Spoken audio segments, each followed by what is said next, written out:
And then I see my wife running up, and she just threw a huge, she's 5'1", and this guy was like 6'3", and she just threw an overhand and like clocked the guy in the face.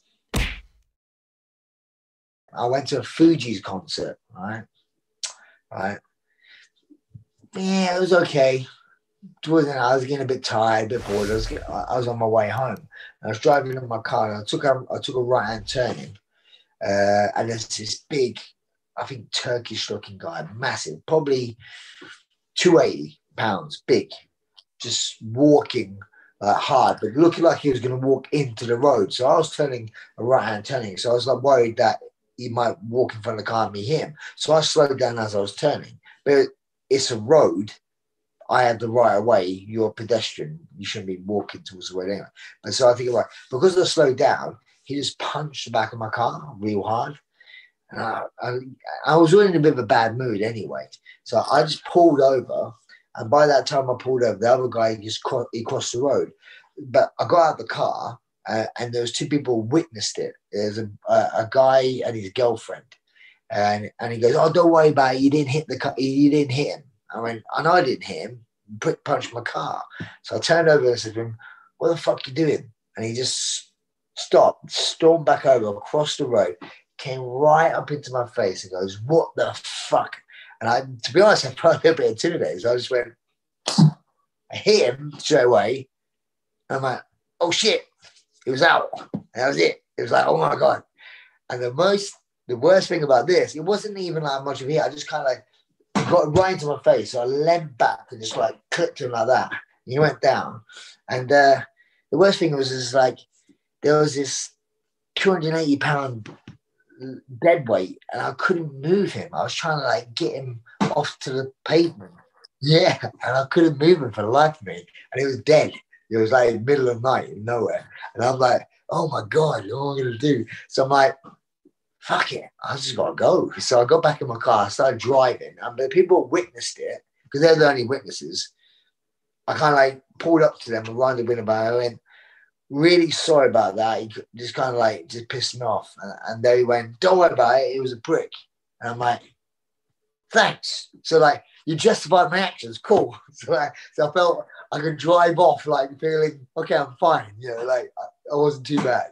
But how I kind of saw it was like, the way he was acting, he probably would have gone off into some pizza shop and beat someone up who wasn't, you know, because he was obviously in a bad mood. And I just, you know, slept him. You know, he just wake up with a bit of a sore head, and that's it. That's the last time I could, and that was years ago, to be fair.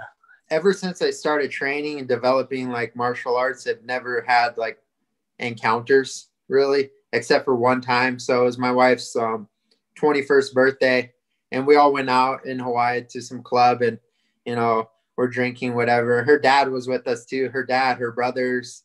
It was pretty fun. Like, we had a good time, but then there's these European guys, and they were like trying to hit up my wife and her friends and like just talk smooth.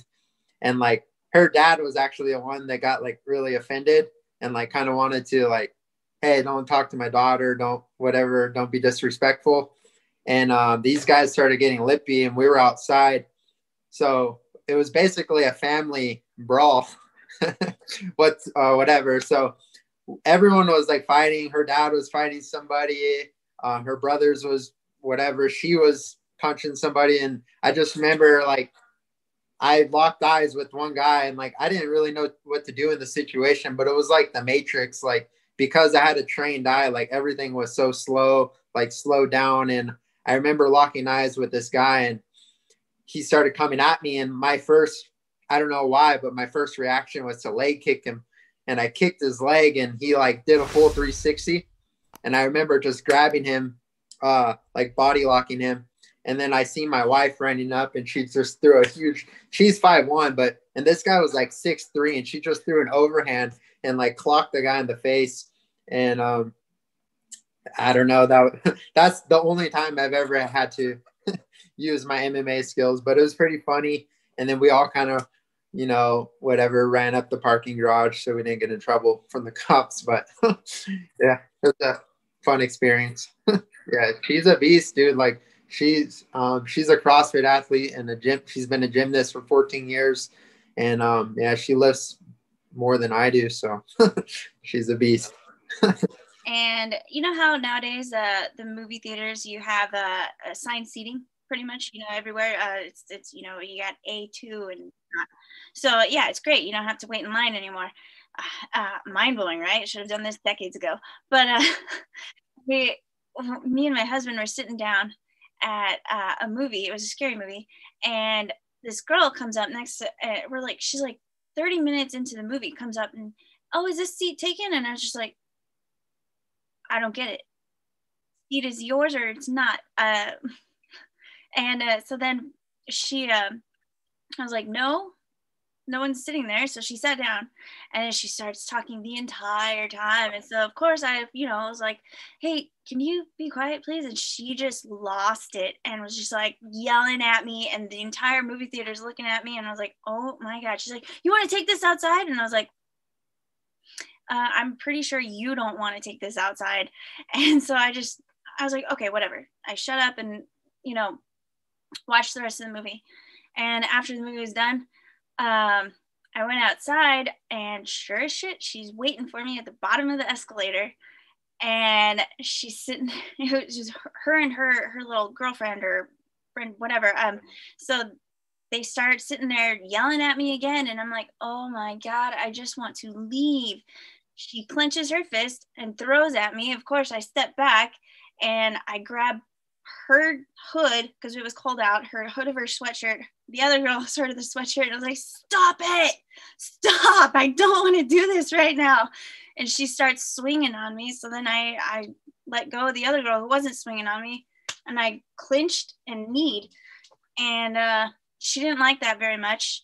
And her friend was like, stop holding on to her, let go of her. And then I finally did. And then they just ran off. And I was like, okay, that could have been way worse. Almost got jumped once. So fortunately I was like, I was in probably my first year of martial arts, or I mean, you count wrestling. So I was already pretty well versed in wrestling, but I didn't want to just be blast doubling dudes in the streets. I want to put the hands on them and show that switch kick. So I had like a year, maybe less, of Muay Thai and some jiu-jitsu under my belt. And these two guys tried to jump me. One had a wrench and pulled some, I don't even know how the fuck I pulled it off, but I pulled some like Wu Chang to get that fucking hand off me and wrench. We were in a car.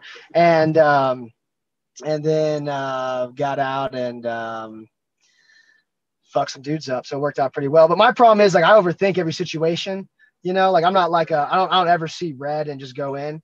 So like shit like that happens, and I'm kind of like, what the fuck, dude? Like, why would you do that? Like, why would you do that to somebody? So like I have friends who I told a friend when I was younger, and he's like, I would have killed both those people with a wrench. And I'm like, that's just not me. Like, I just threw the wrench and I was like, we're just gonna fight. I've never been like a real street fighting person. I don't really like look for combat like that in the streets. So I always overthink those situations and try to talk out of them.